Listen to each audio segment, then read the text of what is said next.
দেখেন তো, এটা কি আপনার ছেলে মেয়ে হয়?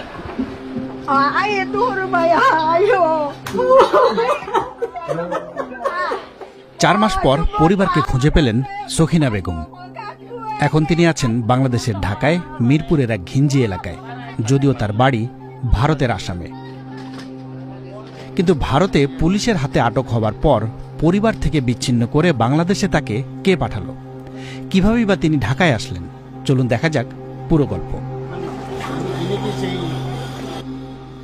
65 বছরের বৃদ্ধা সখিনা বেগম। 4 মাস আগে তাকে হঠাৎ পাওয়া যায় মিরপুরের ভাসানটেকের এই টেকপাড়ায়। আমার লড়া ছোৱালী খেদে দিছে, কৈছি আমি যাই ঘৰত থইম, তোমালোকে ইয়াতে থাকবা নাগে, তোমালোকে যাওয়া ঘর। নাম পরিচয় জিজ্ঞেস করলে বৃদ্ধা যে উত্তর দেন, শুরুতে তার কিছুই বুঝতে পারছিলেন না এখানকার মানুষ, কেননা তার মুখের ভাষা ভিন্ন, আর ঠিকানা হিসেবে যে গ্রাম ও জেলার নাম বলছিলেন তারও কোনো অস্তিত্ব নেই বাংলাদেশে। বাসা কোথায়? বাসা নলবাড়ি। কোন দেশ? নলবাড়ি বরকুড়া দেশ, বরকুড়া দেশ, নলবাড়ি গ্রাম। বৃদ্ধার কান্নাকাটি ও করুণ অবস্থা দেখে তাকে আশ্রয় দেয় এই পরিবারটি। ধীরে ধীরে জানা যায় বৃদ্ধার বাড়ি ভারতের আসামে। কিন্তু ভারত থেকে এই বৃদ্ধা বাংলাদেশের ঢাকায় কিভাবে আসলেন?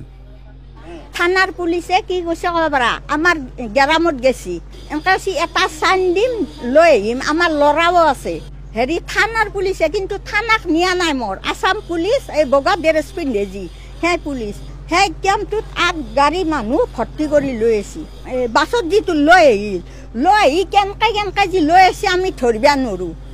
বদান না কি হে নাজনো, এনেকে সোমাই দিছি, দি পেলাই কৈছি চলি দুটা মানে কৈছে। সখিনা বেগম যেটা বলছেন সেটা মূলত ভারত থেকে বাংলাদেশে পুশিনের ঘটনাকেই ইঙ্গিত করে। তার কথায় উঠে আসে সীমান্তের বর্ণনা এবং গভীর রাতে তার সঙ্গে আরো মানুষকে সীমান্ত পার করে দেওয়ার কথা। কিবা হিন্দীত কথা কয়, তাৰ কাটাৰ চাৰিওফালে বেৰা আৰু লোহাৰ কিবা লোহাৰ দৰ্জা, ডাঙৰ লোহাৰ দৰ্জা, সেই লোহাৰ দৰ্জা তহঁতে আস্তে আস্তে যাই থাকিবি, তহঁতে হাল্লা নকৰিবি, কহান শব্দ নকৰা, তহঁতে হাল্লাই নকৰিবি, মছজিদত মানুহ আছে মানুহ গেছে।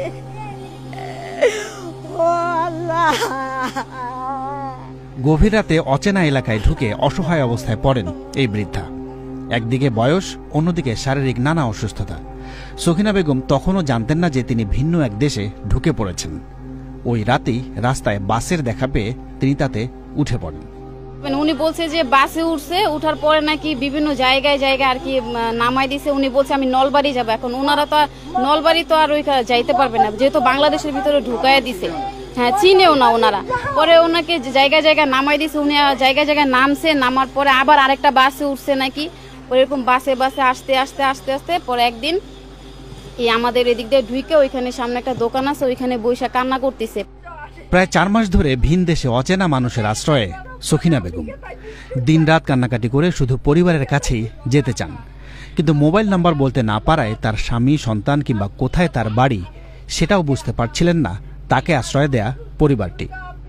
কিন্তু তার বক্তব্য যাচাই করা দরকার। গুগল ম্যাপে বৃদ্ধার বলা নলবাড়ি জেলা সার্চ করতেই এর অস্তিত্ব পাওয়া যায়। দেখা যায় এটা ভারতের আসামের একটি এলাকা। পরে গ্রাম ও স্বামী সন্তানের নাম সহ তার দেয়া ঠিকানা আমরা সরবরাহ করি ভারতে বিবিসির সংবাদদাতা অমিতাভ ভট্টশালীর কাছে। সখিনা বেগম আপনার কে হয়? সখিনা বেগম মোর মা হই। তো সরেজমিনে গিয়ে খোঁজ পাওয়া যায় তার পরিবারের। প্রথমে আমরা সখিনা বেগমের এই ছবিটা পেয়েছিলাম ঢাকায় আমাদের সহকর্মীর কাছ থেকে। আসামে যখন তার ছেলে মেয়ের সঙ্গে আমরা যোগাযোগ করি, তারা এই ছবিটা পাঠিয়েছিলেন। ছবিগুলো আমরা পেয়ে মিলিয়ে দেখি এবং তার ছেলে মেয়েকেও দেখাই আমরা, যে তখন তারা চিনতে পারেন যে এই ভদ্রমহিলাই হচ্ছেন যিনি ঢাকাতে রয়েছেন, তিনি তাদের মা। আপনার পাওয়া গেছে পাশি নাকি? আল্লাহ তুমি জয় গো আল্লাহ, ও আল্লাহ। এবার ভিডিও কলে 2 পক্ষের কথা বলার পালা। ওপারে অধীর অপেক্ষায় সখিনা বেগমের ছেলে মেয়েরা। দেখেন তো, এটা কি আপনার ছেলে মেয়ে হয়?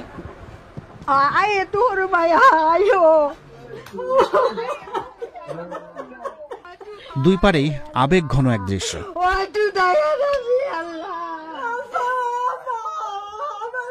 কান্নার রোল, ভারতে ফেরার আকুলতা, ছেলে মেয়ে আর নাতিদের খোঁজ খবর কোনো কিছুই বাদ থাকল না। 4 মাস পর এই বৃদ্ধা তার স্বজনের খোঁজ পেয়েছেন। ভারতে তার যে সন্তানরা রয়েছেন তাদের সঙ্গে তিনি সরাসরি ভিডিও কলে কথাও বলছেন। কিন্তু এসব কিছু ছাপিয়েই এখন বড় প্রশ্ন হয়ে উঠেছে, তিনি এখনও বাংলাদেশে অবস্থান করছেন এবং বাংলাদেশ থেকে ভারতে কিভাবে ফিরবেন সেটা এখনও অনিশ্চিত। সখিনা বেগমের পরিবার জানাচ্ছে তাদের মাকে গত 25শে মে স্থানীয় পুলিশ নিয়ে গিয়েছিল। তারপর থেকেই কোনো খোঁজ ছিল না তার। এখানে জানিয়ে রাখা দরকার, সখিনা বেগমকে আসামের বিদেশি ট্রাইব্যুনাল আগেই বিদেশি বলে ঘোষণা করেছিল এবং সেই একই রায় বজায় রেখেছে গৌহাটি হাইকোর্টও। এরপর সখিনা বেগমকে বিদেশিদের জন্য আটক শিবিরে বন্দী করেও রাখা হয়েছিল। করোনার সময়ে জামিনে মুক্তি পান তিনি। এ বছরের মে মাসে তাকে আবারও আটক করা হয়।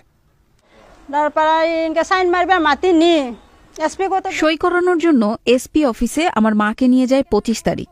এসপি অফিস থেকে বলা হয় যে গোয়ালপাড়া নিয়ে যাওয়া হয়েছে মাকে। এর 3-4 দিন পরে আমি গোয়ালপাড়া গেলে ওরা বলল যে কোনো অর্ডার হয়নি, 15 দিন পর এসো। 15 দিন পরে যখন আমরা যাই সেখানে আমার মা ছিল না। মোট 3 বার গেছি গোয়ালপাড়াতে। আমার মা আছে নাকি আমার মা মারা গেছে না কি হয়েছে সেটাই তো জানতে পারছিলাম না আমরা। এটা মোর মা আছে না মোর মা মরছে না কি হয়েছে এটা গেলে বিশ্রি পাও না আমি। ভারতের মানবাধিকার সংগঠনগুলো অভিযোগ করে যে বহু ভারতীয় নাগরিককে বিদেশি বলে চিহ্নিত করে দেয়া হয়েছে নথিপত্রে সামান্য ভুলের জন্য। ভারতে তারা বিদেশি বলে চিহ্নিত হলেও তারা কোন দেশের নাগরিক সেটা আবার নির্দিষ্ট করা হয়নি। অভিযোগ তাদের অনেককেই প্রচলিত নিয়ম ভেঙে ঠেলে দেয়া হচ্ছে বাংলাদেশে, যাদেরই একজন সখিনা বেগম। গৌহাটি হাইকোর্টে দায়ের হওয়া একটি জনস্বার্থ মামলার প্রেক্ষিতে আসাম সরকারের দেয়া এক হলফনামায় দেখা যাচ্ছে সেখানকার পুলিশ সখিনা বেগমকে ভারতীয় সীমান্তরক্ষী বাহিনী বিএসএফের কাছে হস্তান্তর করেছিল। কিন্তু এরপর বিএসএফের হাত থেকে কিভাবে সখিনা বেগমের খোঁজ বাংলাদেশে মিলল সে বিষয়ে যোগাযোগ করেও বিএসএফের কোনো মন্তব্য পাওয়া যায়নি। এদিকে বাংলাদেশে বিবিসির পক্ষ থেকে সখিনা বেগমের ঘটনা জানিয়ে স্থানীয় ভাষানটেক থানায় যোগাযোগ করা হয়েছে। তারা বলেছেন ঘটনা তদন্ত এবং এই বিষয়ে প্রয়োজনীয় ব্যবস্থা নেওয়া হবে। সখিনা বেগম আশায় আছেন এই শেষ বয়সে পরিবারের কাছে ফিরে যাবার।